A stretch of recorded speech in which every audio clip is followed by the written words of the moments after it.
Homo habilis, Homo erectus, and Homo sapiens. After thousands and thousands of years of evolution, we have a new discovery. Homo sapiens has always been around. Places where we live are key to humans. From caves to huts, and from houses to modern villas, our homes have been evolving with us. Is Homo sapiens fiction or reality? It is up to you to decide.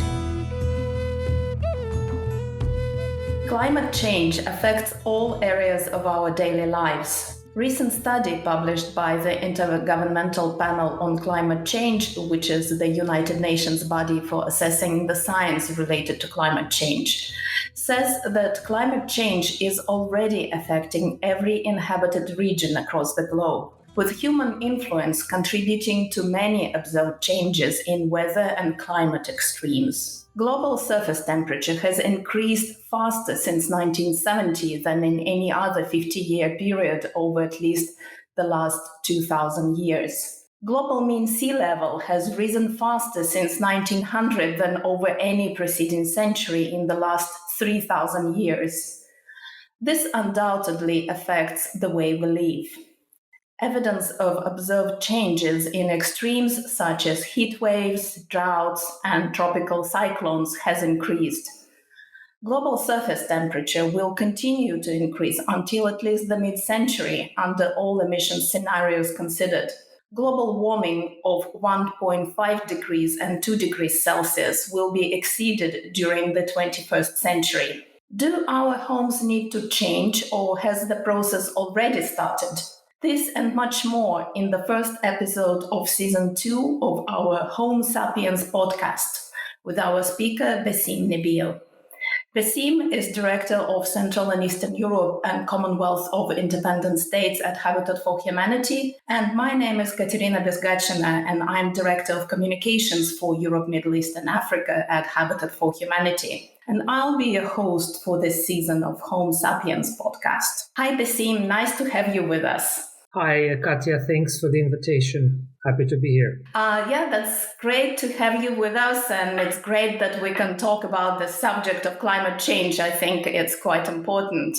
And I want to start by asking you, has the way we build houses changed over the last 10 to 50 years? And if it has changed, in what way? I think it has dramatically changed in the course of the 20th century.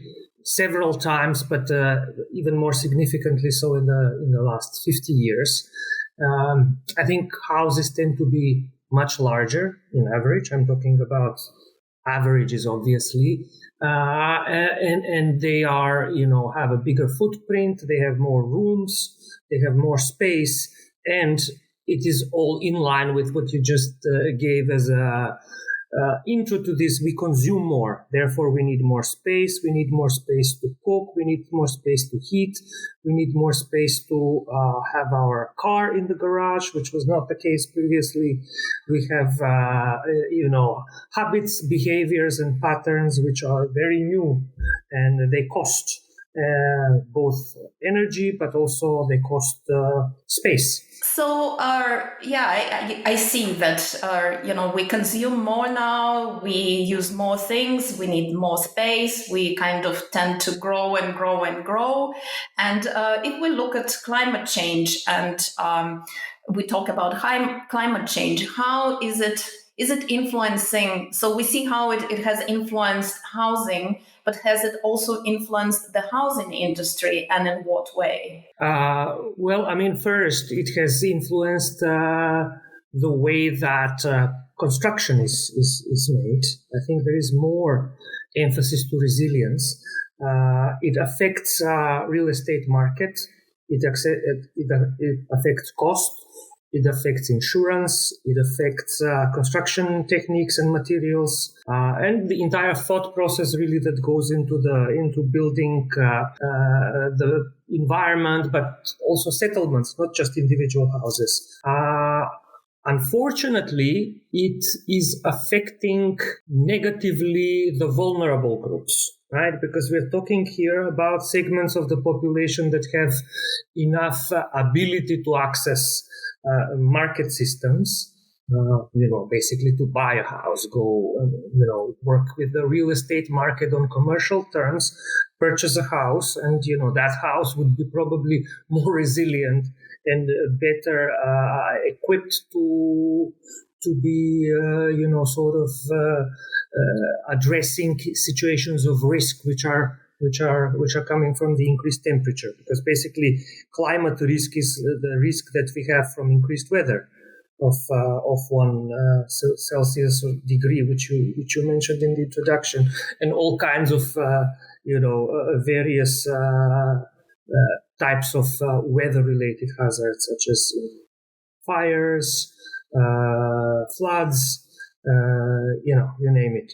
So basically, who are the vulnerable people you're talking about? These are the people who have low incomes, so the poor, who are affected more by the whole situation than the rich.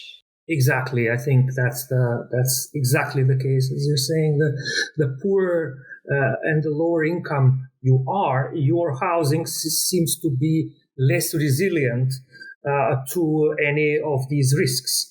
And that is because, obviously you have less access to proper housing settlements, and also within your micro community, you tend to live in a community which is less resilient. It has worse pavements, it has worse elevation, it has worse circumstances in terms of statics, in terms of construction, in terms of, the state of maintenance and management of the neighborhood, but also of the property in which you live.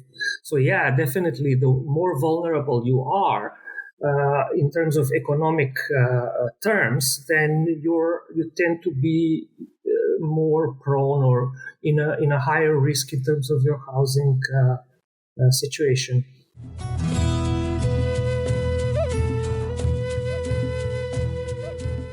And if we are talking about housing, so we have described the climate change situation, that we have the extreme weather conditions, the global warming, the temperature is going to increase. And of course, there are a lot of factors that contribute to that. But how is housing contributing to climate change? Do we have evidence that actually housing is contributing a lot to climate change, and how we can decrease its impact on housing? Well, I mean, I think it's a well-known and publicized fact that about 40% of the greenhouse gas emissions come from buildings. And obviously, housing happens in buildings. So in that way, housing is an outsized contributor to greenhouse gas emissions. And therefore, probably together with because the other buildings are public buildings and industrial buildings. But, a lot of the activity and a lot of the burning, the cooling, the heating happens in the housing sector. And in that way, obviously, housing is a huge contributor to global warming, but also, not more importantly, it is important to point that a lot of the negative aspects of emission are not only greenhouse gas. Housing does, in various circumstances, contribute through different local pollution emissions, such as NO particles, SO particles, PM particles, etc., which are a significant factor in the quality of air and pose a big public health hazard. So it is obviously quite important to look at housing, and I wonder why this hasn't been surfaced on top of this debate about climate change, because when we're talking about climate change, a lot of people are talking about nature preservation or cleanup of oceans, removal of plastic, but there are not quite a lot of conversations about housing and how to address climate change and how to decrease influence of housing on climate change. Well, not to point fingers, I think there is awareness of the fact that if you don't address housing, it will not be possible to sustainably address climate change. I think it's been left to the bottom of the order of priorities, probably because it's more complex than any other measure in any other sector. First of all, a lot of the housing is private. Secondly, it is costly. Thirdly, I think you need to work with many different stakeholders in the spectrum. You need to do a lot of facilitation. You need to do a lot of convincing. You need to work with the government. You need to work with the public opinion. You need to work with the local government, with the state government, and then with the homeowners, which are basically at the center of this. And I think this, especially this part, the last part, working with homeowners, it's just, not everybody takes up that mission. Yeah, so it's quite difficult and quite complex to address. And I want to ask you, Besim, one more question. Now we hear a lot of conversations, a lot of things are being discussed about energy efficiency of buildings. So how is it connected? So what is energy efficiency and how it is connected with housing and why it is important to look at energy efficiency of buildings? I mean, to go to your first question, last 50 years, a lot of the house construction was massive, fast, especially in Eastern Europe, prefabricated, done basically to house big segments of the population who were moving from the countryside to the newly established urban centers, especially 60s, 70s, 80s. When they were built with very little or any attention to their energy features, primarily because at that time energy was cheap and was socialized. Right, it was available. So I think that created a big housing stock, which is very inefficient. And what it means inefficient, it means it burns more energy than it should for heating, cooling, lighting, and cooking within the household. And by more than it should, it means, it's basically highly inefficient. It spends sometimes 100% or more than it should if it was built to the technical standards of modern sort of environmental greenhousing that we have today. So basically the effort in this is to retrofit the building stock in a way that the old buildings perform energy-wise like the ones that we build now, like the most modern, the most advanced buildings, building them to at least the sea level, making them at least sea level of energy consumption. And is it possible to do it? I mean, how is it possible to make an old house that was built from old, prefabricated, inefficient materials? How is it possible to turn that building into something that is going to be sustainable and energy efficient? Well, this conundrum has two sides. One is technical, and the other one is organizational, societal, pulling it together. The technical part is relatively easy, Katya. I mean, there are technologies which are very accessible, and they are not even new. They've been around for 20 years or more, some of them. And, with a combination of different technologies, you can decrease, sort of the leakage of heat from the facade of the building or from the roof or from the windows, by basically replacing the old facade, roof and window and some of the installations in the house. And by that you can save, and we do that as Habitat in many countries, you can save up to 60-70% of energy. Sometimes in average case, you would save 30% or 40%. If you translate that to savings, they are huge. So imagine all of the housing stock was refurbished, it would be spending 30 or 40% more or less than it's spending now with having the exact same room temperature and comfort and functionality. So this is the technical aspect of it's doable. But going back to my previous answers, it's very complex. So that's why it's not done at scale, or it's done less than in any other sector. We take Slovakia. It has one of the highest rates of renovation of multi-apartment buildings. It's about 50%, and we use it as a best practice, but it's still 50% are not renovated. And that's because, basically you need to do a lot of social facilitation within this ecosystem of tenants, homeowners, laws, regulations, government subsidy, state subsidy, bank loan, energy policy, housing regulations, all of these need to come together. And usually nobody is there to facilitate that this comes together. So there is not what you call uptake. Even if there are loan products and possibility to renovate your facade, it still needs somebody to organize the process. And that person, if they are missing, or those institutions, if they're missing, then nothing happens. Yeah, I see. So it goes down to human beings, and it's quite difficult to work with people, to organize them, to involve all the different actors in this from this system to do something. And just if we're talking about energy efficiency, so obviously it's quite complex and it's quite difficult to do it. Are there any tips that can be given to homeowners? What they can do on them, by themselves, or is there anything they can do to start thinking about energy efficiency of their buildings and to improve, to make it better? I think main thing that happens that we see is that homeowners, if they get organized and work collectively well, they create a process of maintaining and managing their own property and of decision making. So they are working, well with their neighbors.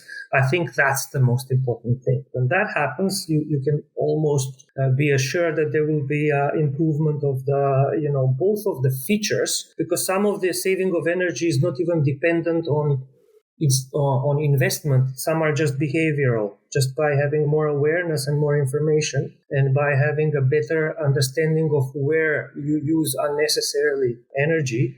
Okay, so basically homeowners need to start thinking about it themselves, and they need to organize themselves into associations and try to do something about their buildings. Yes. I think it's going to be very topical this winter, especially since the energy prices are going to go up. And I think there will be an incentive for homeowners to think about energy use in their buildings and trying to reduce the energy bills that they're going to get this winter. Yes. About 10% of the population of the European Union spends more than 40% of their disposable income on a housing cost. And a lot of that is energy cost. So there is significant proportion of the population which cannot afford heating and the other uses of energy like cooling and the other purposes at the affordable price, right? And we call that condition energy poverty. So they live in energy poverty. It goes up to, in some member states of the European Union, it goes up to a third of the population. I think Greece would be such an example.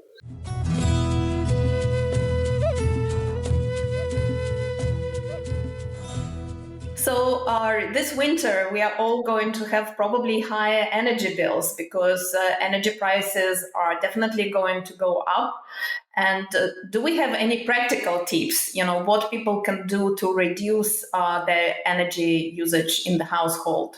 I think within our project activity and generally we work with homeowner associations and individual tenants to change behavior through so-called low cost but high impact measures, such as using different light bulbs, using different patterns and regimes of heating, which are connected with cycles of heating during the day, various switches which are efficient, differences in sort of way in which pricing is done by consumption-based pricing. So here we also sometimes work with the homeowner associations or with the supply side to do 100% metered consumption, because that incentivizes saving.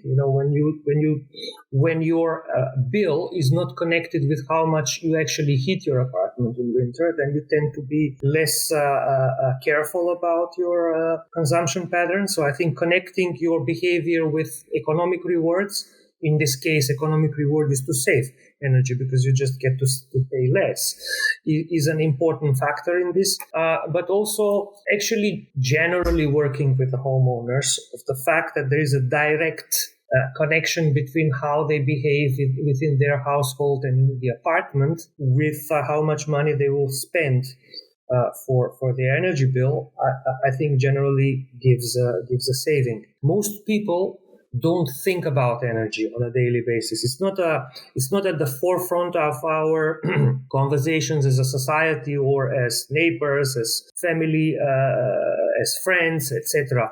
And it's viewed as a technical topic, right? And I think it is our approach to basically connect it with everyday life. So therefore, we use terms like heating, warm homes, comfort, but I think generally it also relates to economy, because it is the single highest bill in the family economy especially during winter. So I think from November to February we will feel that. As you said, this winter will be probably the price hike period for the energy. That's what is being discussed widely and expected. And I think we will need to alleviate this condition, and especially they disproportionately affect the poor, because they contribute with higher percentage of disposable income in the family budget. Yeah, so it's our budgets are going to feel that, and at least if we can't do anything else, we can save some energy by switching off light if we don't use it, or using the light-saving bulbs in your home. So let's think about simple things we can all do to make our homes comfortable, but at the same time not to put a lot of burden on our purses and our income, so that we spend a fortune on all these things. And maybe just one last question that I always ask when we are having this podcast. It's a more personal question for you, Besim. What does home mean to you? What do you think about when you hear the word home? Well, first of all, it's the single place where you spend most time during the day and during your life. So it's basically where you create most of your feelings, where you live through most of your feelings, where you have most of the events happening to you, where you hear good news, bad news, sad news, happy news, where you celebrate together with your family and friends, where you watch football, sometimes on the TV if you're into sports, organize a dinner, a birthday party, even when you use your computer, you're at home. These days it's also the place where most people work from. So it's become also a working station, an employment place. So I think for me, it is the single most important place if we talk about physical space. Thank you very much, Besim. So if you want to learn more about energy efficiency, how housing can contribute to climate change and how we can actually decrease its impact on climate change, do join our Europe Housing Forum that is organized by Habitat for Humanity. The forum will take place from November 16th until November 19th. It will be an online free event. And the Europe Housing Forum aims to bring together housing sector players to learn, collaborate, and position housing as a key driver of sustainable cities and economic growth. So we'll very much look forward to having you at the Europe Housing Forum. Do join it. And I want to thank you, Besim, for this lovely conversation. And thank you for listening to the Home Sapiens podcast.